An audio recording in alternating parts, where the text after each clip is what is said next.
Hi friends, welcome back to my channel Siri Aadya creations. ఈరోజు ధాన్యలక్ష్మి రుద్రాని వెళ్తుండగా కళ్యాణ్ బొమ్మలు అమ్ముకుంటూ కనిపిస్తాడు. రుద్రాని ధాన్యలక్ష్మికి ఎక్కిస్తుంది. నీ కొడుకు ఇక్కడ బొమ్మలు అమ్ముకుంటున్నాడు, అంత పెద్ద ఆస్తిని వదిలిపెట్టి అక్కడ రాజు మాత్రం రాజభోగాలు అనుభవిస్తున్నాడు. ఇప్పుడు నీ కొడుక్కి కావాలనే రాజ్ పెళ్లి చేసి ఇలా చేశాడు అనేసి చెప్తుంది ధాన్యలక్ష్మికి రుద్రాని. ధాన్యలక్ష్మి ఇంటికి వెళ్ళి ఇలా అంటుంది, నా కొడుకు అక్కడ కష్టపడుతుంటే నువ్వు ఇక్కడ రాజభోగాలు అనుభవిస్తున్నావు అనేసి అంటుంది.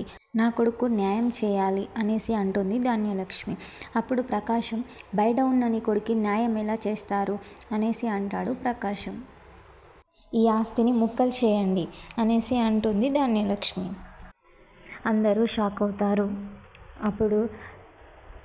అప్పుడు అక్కడికి ధాన్యలక్ష్మి వాళ్ళ మామయ్య గారు వస్తారు. వచ్చి ఇలా అంటాడు, కళ్యాణ్ ఇంటికి వచ్చే వరకు రాజ్ కంపెనీ బాధ్యతల నుంచి తప్పుకుంటున్నాడు అనేసి చెప్తాడు. అప్పుడు అందరూ షాక్ అవుతారు. అపర్ణ, కావ్య, అక్కడ ఉన్న వాళ్ళందరూ షాక్ అవుతారు. ప్లీజ్ నా ఛానల్ ఇప్పుడే కనుక చూస్తున్నట్లయితే లైక్, షేర్ అండ్ సబ్స్క్రైబ్ చేయడం మాత్రం మర్చిపోకండి.